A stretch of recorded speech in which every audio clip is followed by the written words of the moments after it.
Bom, mais uma vez, boa noite a todos. Que a paz do Mestre Jesus permaneça nos nossos corações e que a gente possa ser, acima de tudo, instrumento da espiritualidade amiga no sentido de conduzir o estudo da noite de hoje. Como todas as vezes que a gente vai fazer estudo em grupo, porque esse é o objetivo aqui hoje, não é uma palestra, né? Palestrantes são os outros que a diretoria costuma convidar, a gente é filho aqui da casa. A gente, nesta encarnação, principiou o estudo da doutrina espírita aqui nessa casa.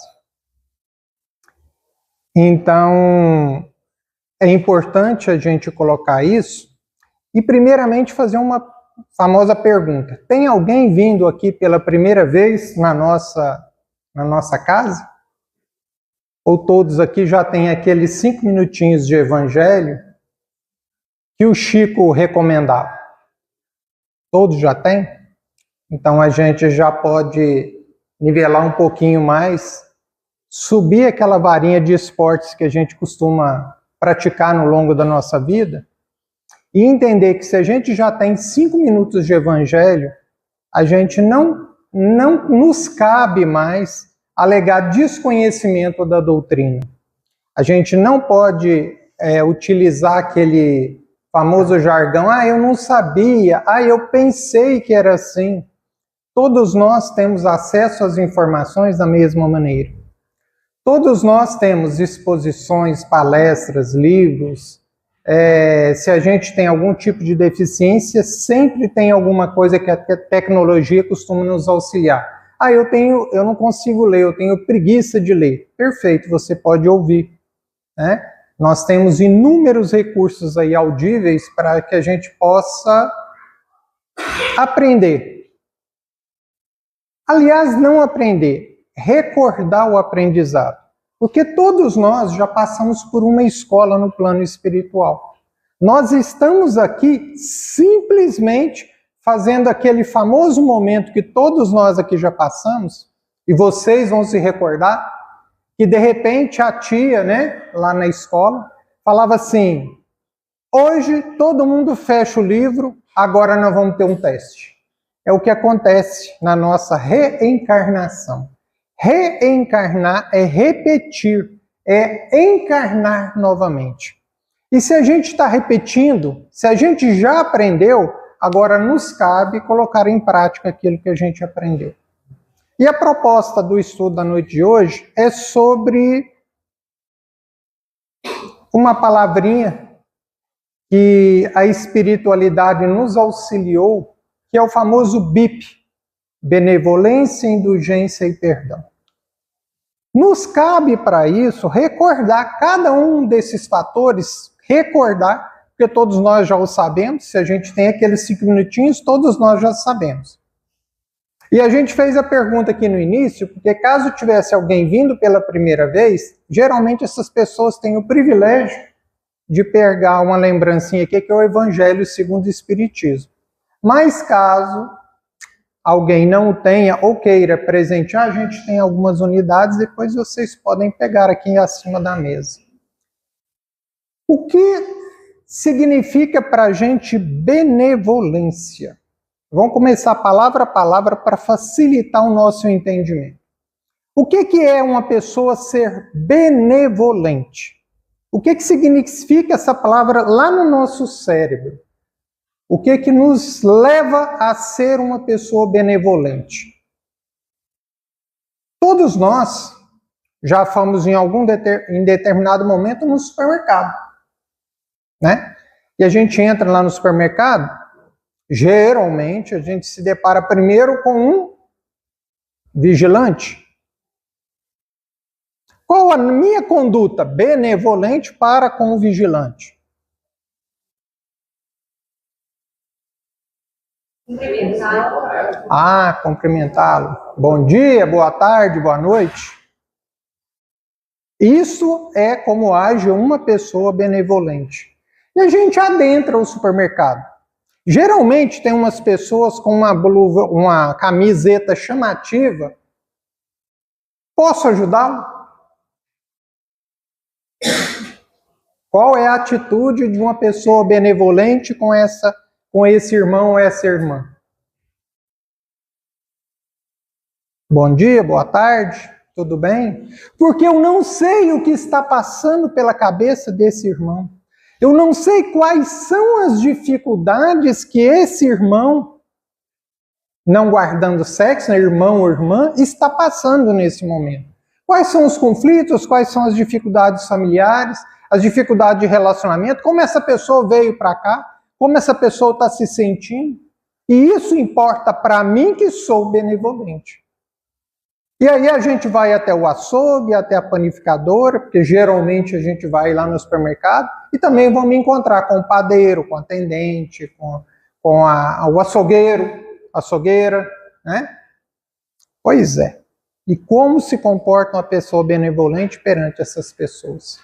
E a gente anda pelo supermercado, geralmente a gente está com uma carriola, né? Um carrinho, né? Carriola geralmente é aqueles que vai para a roça, né? Mas vamos lá, um carrinho. E a gente está num carrinho. E tem uma passarela, né? Como anda uma pessoa benevolente nessa passarela?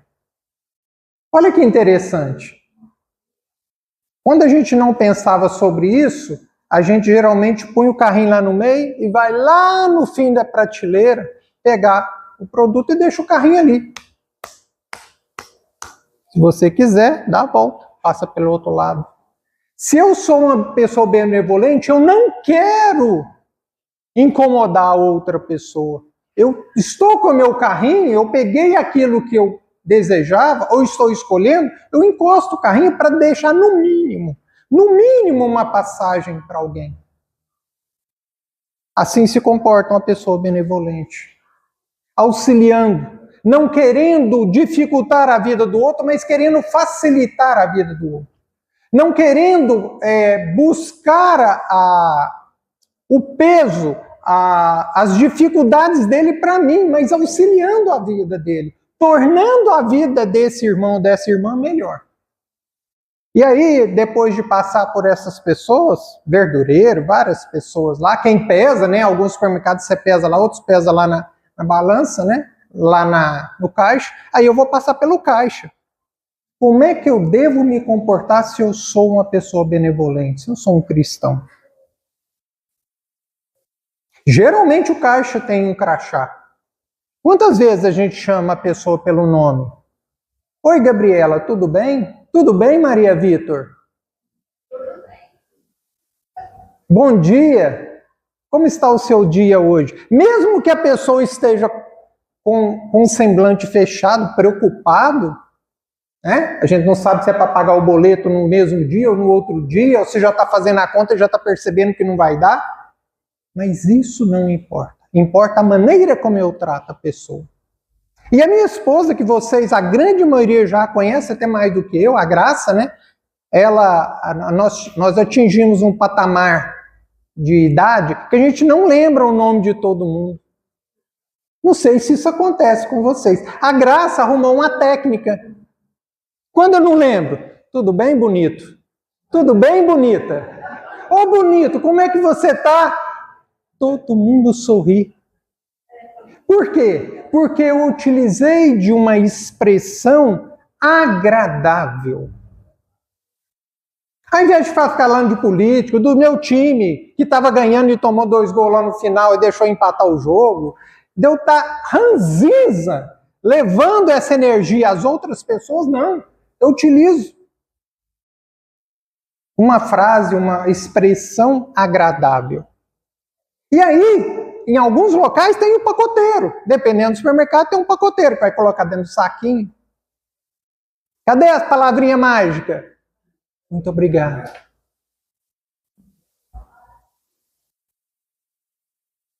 Assim se comporta uma pessoa benevolente.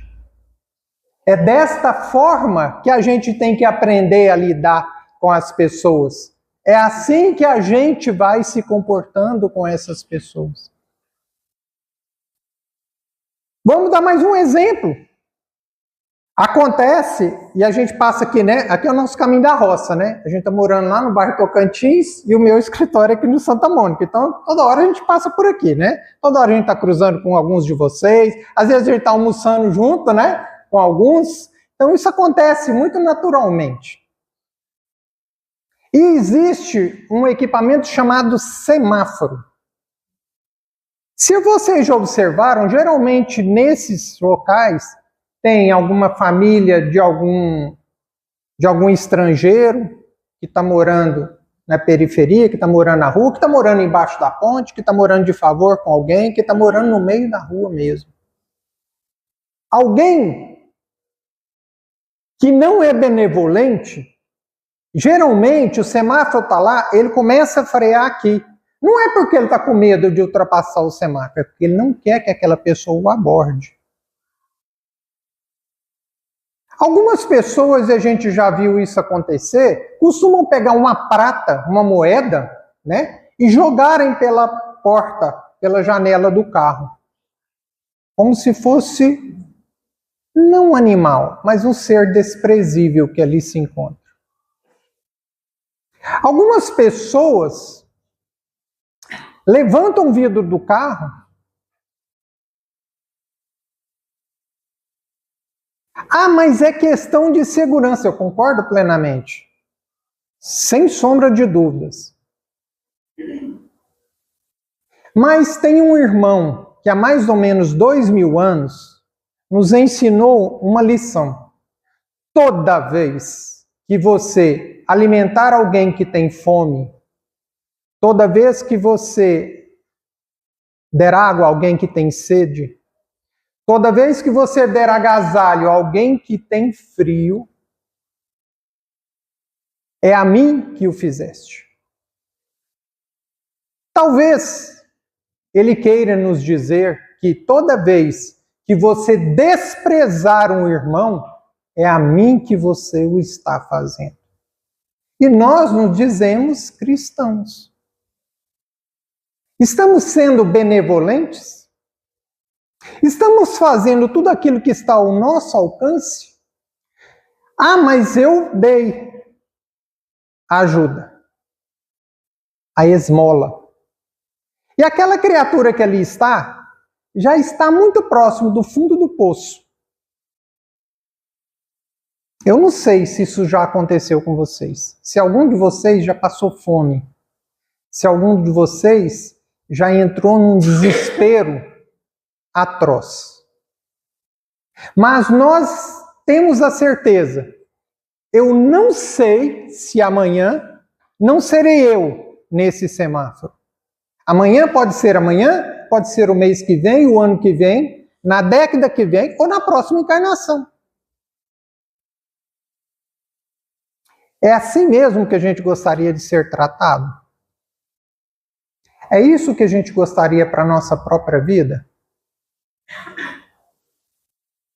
Achávamos nós, há um tempo atrás, que ser cristão era pendurar um crucifixo no pescoço e mostrar para as pessoas se o crucifixo era de ouro, era de prata, alguns colocavam o nome embaixo, alguns eram cravados, outros era só a cruz. A gente achava que ser cristão era isso. Não, não é ser cristão. Isso é ser egoísta. Isso é ser orgulhoso.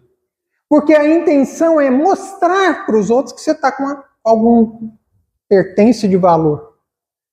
Ser cristão é acompanhar os passos do Cristo. É seguir os exemplos que ele nos deu. E ele não nos deu esses exemplos.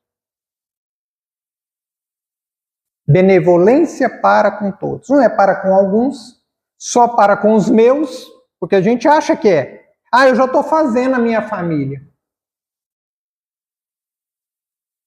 Como é que eu vou amar toda a humanidade só fazendo para a minha família? É bom pensar nisso. A segunda letrinha é indulgência. O que é ser indulgente? Como é que a gente é indulgente? Primeiramente, é aceitar que nós estamos num planeta de provas e expiações. Primeira coisa é nos nivelarmos. Não tem ninguém superior, não tem ninguém inferior. Nós estamos, na média, iguaizinhos. A diferença nesse momento entre eu e você é que eu estou aqui na frente e você está sentado, mais nada. Mas na grande maioria das vezes, a sua moral às vezes é até mais elevada do que a minha. Mas a gente fica repetindo isso para ver se entra na nossa consciência e a gente passa a praticar. É isso que nós temos que perceber. Ser indulgente é aceitar que os outros têm sim defeitos, têm problemas, assim como todos nós. E aquela figuração da trave e do cisco vem bem de encontro a esse momento. Porque a gente vê o cisco lá no olho do irmão, mas não vê a trave que está no nosso. A gente fala do defeito dos outros e se esquece que conforme a gente está apontando esse defeito, esse mesmo defeito os outros estão nos vendo. E ele é muito maior em mim mesmo. Já é maior porque se eu estou apontando, se eu estou julgando, eu estou usando de maledicência, estou usando de julgamento. Maledicência é falar mal daquilo que eu não conheço. É dar palpite naquilo que eu não entendo. Começar a conversar de foguete aqui, talvez 2 ou 3 entendam alguma coisa, mas a grande maioria, não. E maledicência. Qualquer opiniãozinha que às vezes a gente ouve, a gente começa a exprimir opinião, começa a magoar a outra pessoa, e isso vai gerando a sombra em nosso redor. Toda essa sombra gerada fica na atmosfera. Nós estamos jogando isso na nossa atmosfera. E aí, quando eu vejo as guerras acontecendo, eu digo, eu não tenho nada a ver com isso. Mesmo? Vocês acham que as guerras ocorreu só porque tinha 2 governantes e um atritou com o outro, já virou guerra? É isso mesmo?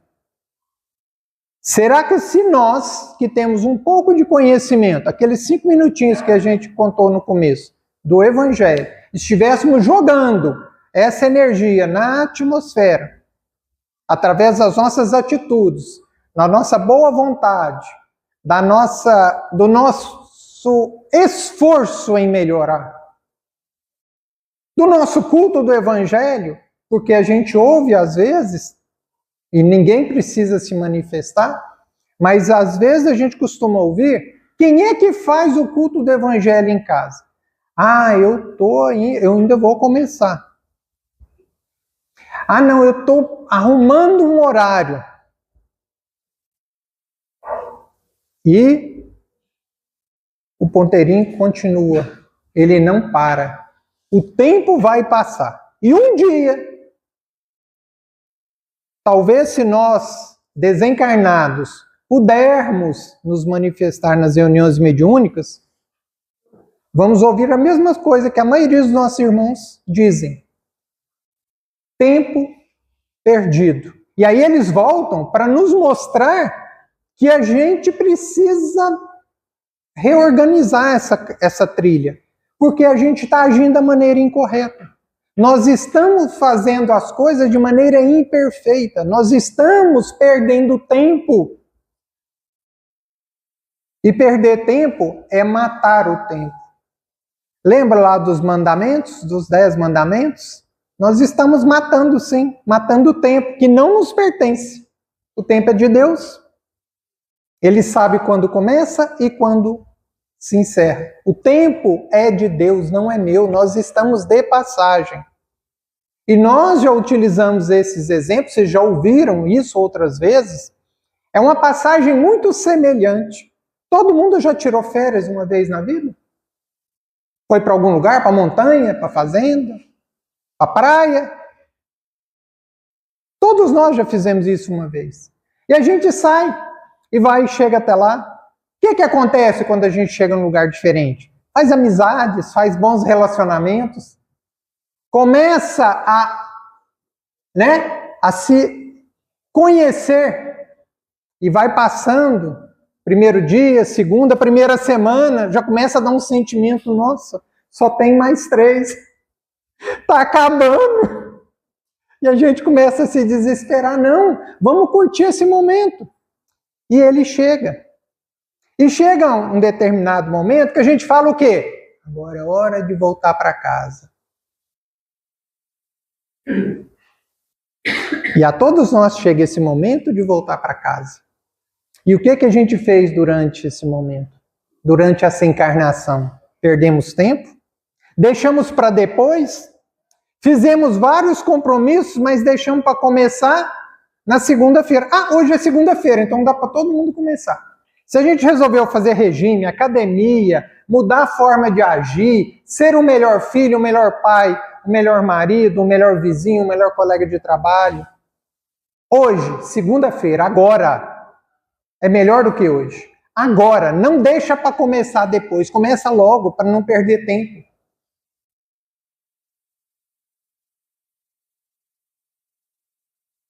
Terceira palavrinha, perdão.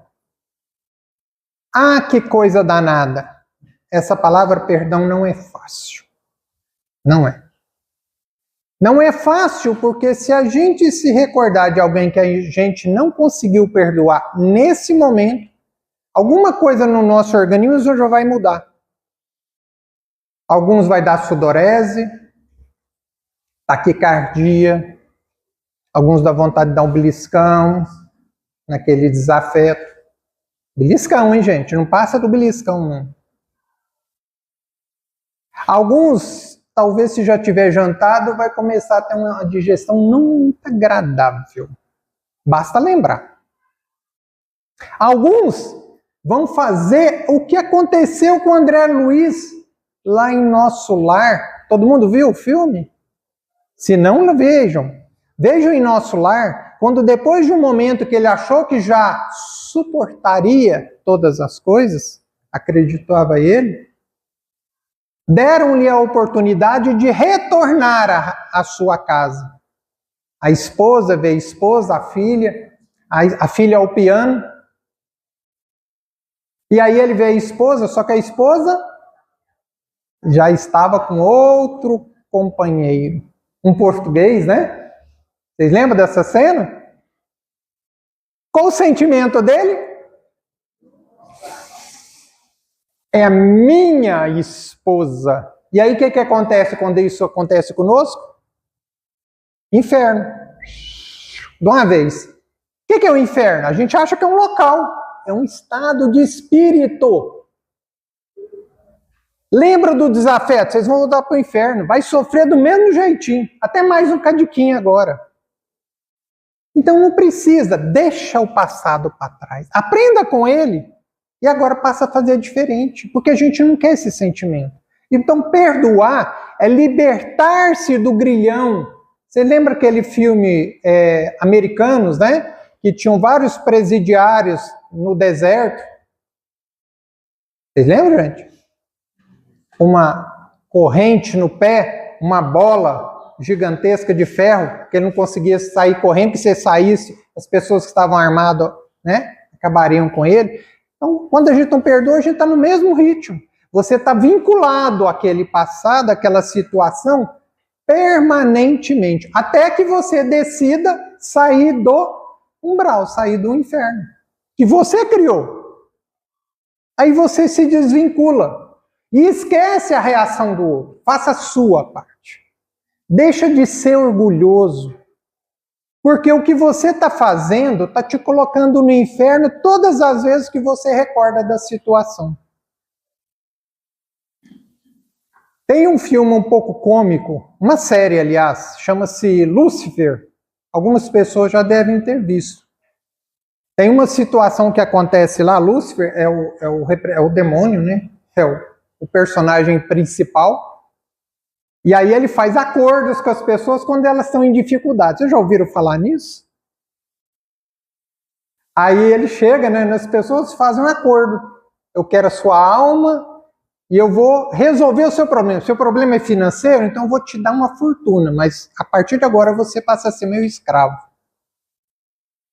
Tem uma situação, guardada as devidas proporções, mas é bem parecido com o que acontece conosco.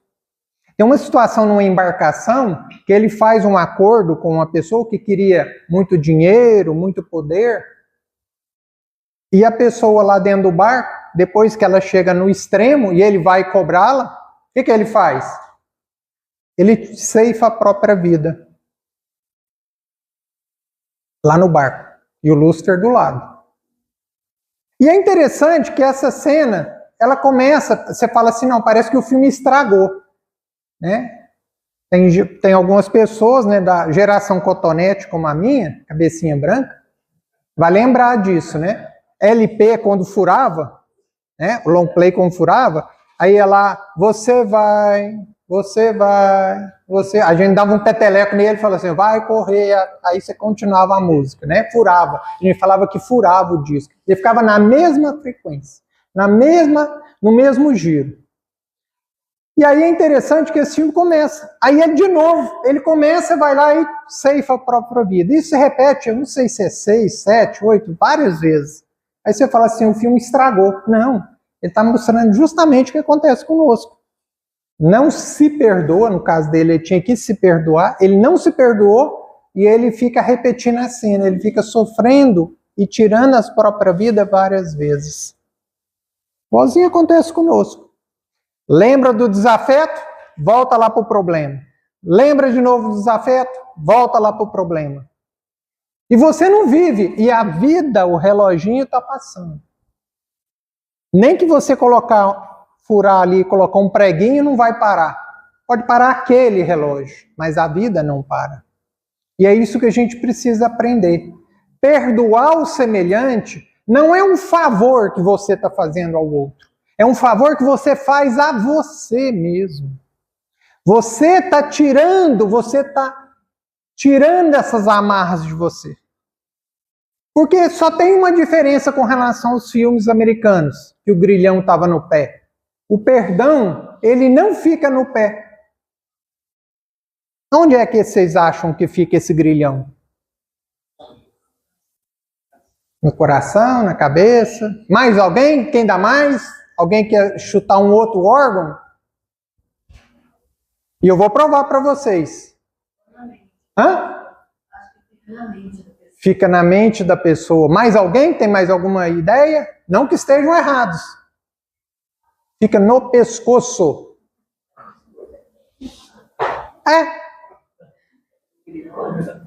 Lembra do desafeto?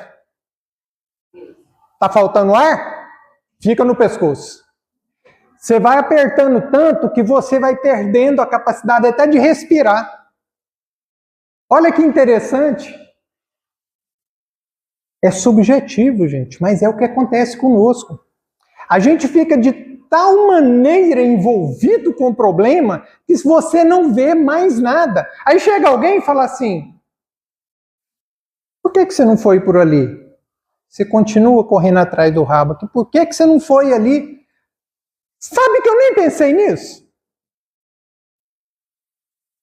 Vocês têm cachorrinho? Alguém tem cachorrinho? Vocês já viram o cachorrinho brincar correndo atrás do rabo? É a gente. Percebam o que está acontecendo conosco. Um mundo de provas e expiações em processo de evolução. Vocês estão percebendo que está borbulhando? Como se fosse... O quê? O que borbulha para explodir? Um vulcão? Acontece em tal lugar, assim, assim, assim. Vocês já perceberam que tem um punhado de situação acontecendo ao mesmo tempo? Algumas de vez em quando a gente dá uma... Ó, essa eu escapei, né, Silvio? Essa eu escapei, né? A gente usa mais ou menos esses termos. Mas a gente está de tal maneira assim que a gente não consegue observar. Para, se concentra. É os que os nossos irmãos têm, deve ter colegas aqui que são psicólogos, psiquiatras, não tem? É o que eles fazem. Nos colocam no eixo de novo para a gente começar a entender o que é que está acontecendo conosco. Atendimento fraterno, o que é? Vamos pegar o Evangelho. Abre o Evangelho, por favor, minha irmã. Qualquer que seja o problema. E eu eu conheço muita gente aqui dentro, mas eu não conheço todos. Abre o Evangelho, por favor. Lê para mim só esse Qual parágrafo você quer? Aí você fala, mamãe mandou, não, esse aqui. Não, esse aqui, vai ser esse, tá. Aí foi para mim. A gente acha que somos nós. Influencia os espíritos em nossa vida muito mais do que imagineis. Na verdade, são eles que vos conduzem. Eles quem? Eles quem, gente? Os espíritos. Quais espíritos? De luz? De sombra? Depende. Do que depende? Eu quero a luz, então é o de luz.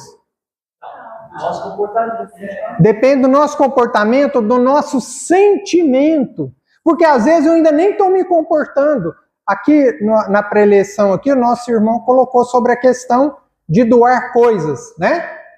Eu me lembro, quando a gente participava do bazar aqui, era tão interessante, né, que chegava final do ano, né? Chegava tanta doação, mas tanta, né? E o nosso saudoso Allan Kardec, não o codificador, o nosso colega aqui da casa, Allan Kardec, o esposo da Célia, né? Que participava do mesmo time que a gente, ia falar assim, Marco, isso aqui é desencarne, não é? Ou desencarne ou desencargo de consciência, né? A pessoa ia lá e falava assim, esse aqui, falava, mas está começando. É um primeiro ato. É uma primeira vontade, até que consiga fazer isso com amor. Faça maquinalmente até que você aprenda a amar. Ah, mas eu não sei. Diga bom dia. Diga boa noite. Ah, mas começa, mesmo que seja boa noite, bom dia. Você vai repetir, uma hora a gente vai ficar com vergonha e a gente vai falar, bom dia, boa noite, tudo bem com você? Chama as pessoas pelos nomes. Quando você lembrar, quando não lembrar, pode ser bonito, bonita. Cada um vai achar a sua maneira. Cada um vai achar a sua forma. Mas, por favor, vamos fazer a nossa parte. Não adianta a gente querer se proteger achando que é uma proteção. Na verdade, não é. Quando a gente se omite, quando a gente se esconde, na verdade, a gente não quer mostrar para o outro, na verdade, o que a gente é mesmo. A gente aprendeu isso no curso de oratória aqui dentro desse salão. Quando a gente fica com medo de fazer uma prece, de ler uma mensagem, de receber alguém, de distribuir as mensagens, de atender alguém que chega, às vezes, um pouco mais transtornado, na verdade, a gente está com medo de se expor. Se expor, porque qualquer um de vocês que me vê saindo aqui, e se eu vazar o semáforo vermelho, você fala, Marco, eu te vi. Falei, eu não te vi, mas eu te vi. Quando a gente se expõe, é isso que acontece. Ah, mas então é ruim? Não, é muito bom. Porque mostra quais são os nossos defeitos e a gente precisa fazer. Há muitos anos, a Carol está com 33 para 34. Certa feita, eu não lembro se foi esse ou se foi o semáforo de baixo, mas foi um dos dois. O Marco Aurélio, verde, amarelo, acelera. Para passar logo. Quando eu passei, já estava vermelho. E a Carol, danada, mãe, papai não passou o semáforo vermelho? Às vezes a gente precisa disso. Campainha toca. Filha, fala que a mamãe não está. Mas a senhora está. Fala que eu não estou. Fala que eu estou dormindo. A senhora está acordada. Você está se ensinando, você está dando exemplo ao seu filho, que ele deve mentir. Mas você fala, não minta. Não pode fumar. Vai buscar cigarro para o papai. É incoerência. Eu falei cigarro, alguns vão pedir a cervejinha. Tudo bem, não tem nada contra os argumentos. Mas a gente tem que entender que tudo aquilo que eu falo fica sem som. Mas tudo aquilo que eu faço É um grito à consciência da nossa família e de todos aqueles que estão nos observando. Por isso que a gente precisa de limitações. E se a gente não ensina quais são as limitações para os nossos familiares, para os nossos filhos, para os nossos sobrinhos, para as pessoas que convivem conosco, a vida ensina. E nenhum de nós quer isso. BIP. Benevolência para com todos, indulgência com a imperfeição do próximo e perdão às ofensas.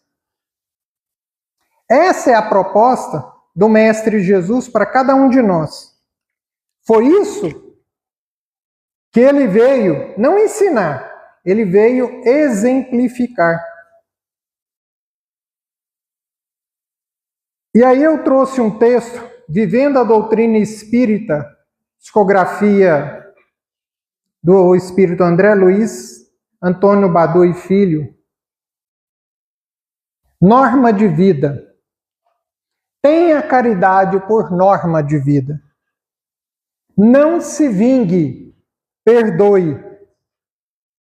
Embainha tua espada, Pedro, porque aquele que com a espada fere, com a mesma espada será ferido. Não se exaspere, confie. Exasperar-se é desesperar.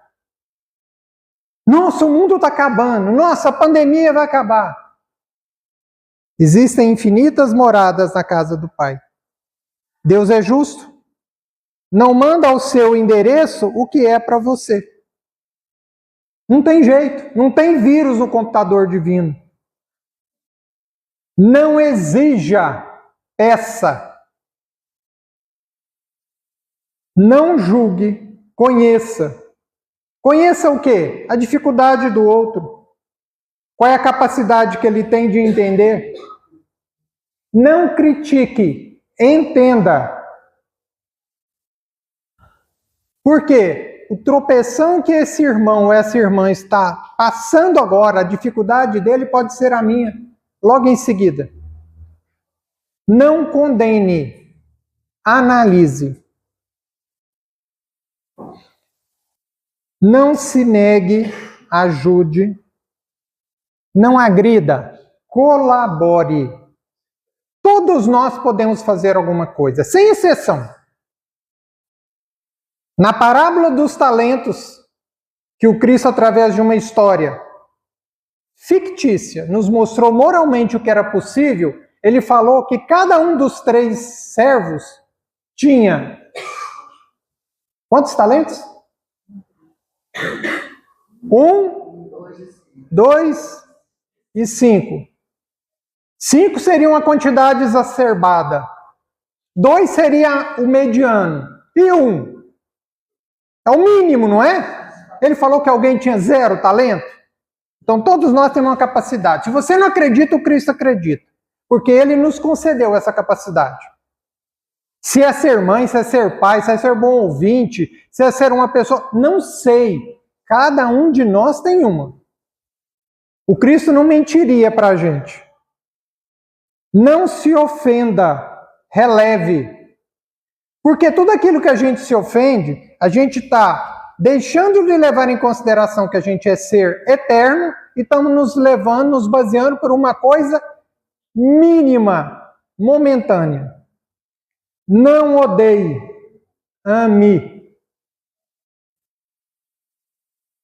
Não há renovação íntima sem caridade nas atitudes. Motivo pelo qual Jesus anunciou o Evangelho com a lição do amor ao próximo e Allan Kardec codificou o Espiritismo com a exortação inesquecível. Fora da caridade não há salvação. Se temos que começar por algum lado, que comecemos agora. Porque eu não sei o tempo que cada um de nós tem. E se os 5 minutos são verdadeiros em cada uma dos presentes aqui, ninguém... Não é novidade para ninguém o que eu falei. É? Então vocês viram que não é uma palestra, é só um estudo em grupo. Que Jesus, os mentores espirituais da casa, nos auxiliem no entendimento da lição da noite de hoje, que a gente possa ter conseguido, acima de tudo, alimentado a curiosidade de cada um de vocês para a gente estudar, para a gente se transformar, para a gente agir. Porque a vida é maravilhosa. E a gente tem que acreditar nisso, porque Deus acredita. Porque o Cristo acredita em cada um de vocês aqui encarnados. Sabe por quê? Que é prova mais cabal do que a gente estar encarnado, ou vocês acham que ele não tinha nada para fazer? E aí falou, Silvio Divino, reencarna lá em Buriti Alegre, e depois você vai lá para Uberlândia. É isso, né? O Cristo não tinha mais nada para fazer, né? Ele estava tricotando lá, né? Com os seus espíritos de luz, fala, vou encarnar o Silvio lá, vamos dar um empurrãozinho nele. É isso? Não, ele tem um propósito para cada um de nós. Só que a gente tem que acreditar nisso e dar ao nosso empenho. Vinde a mim, todos vós que estáis cansados e fatigados. Vinde a mim. Ele não falou, Roberta, eu vou lá na tua casa, eu vou baixar lá na sua casa e vou aparecer para você. Não. O que ele falou? Vinde a mim. Fala para a gente se mover até ele. Seguir os seus passos. Porque é isso que a gente precisa. Que ele nos abençoe e nos auxilie em mais um momento de reflexão. Devolvo a palavra ao nosso irmão para dar continuidade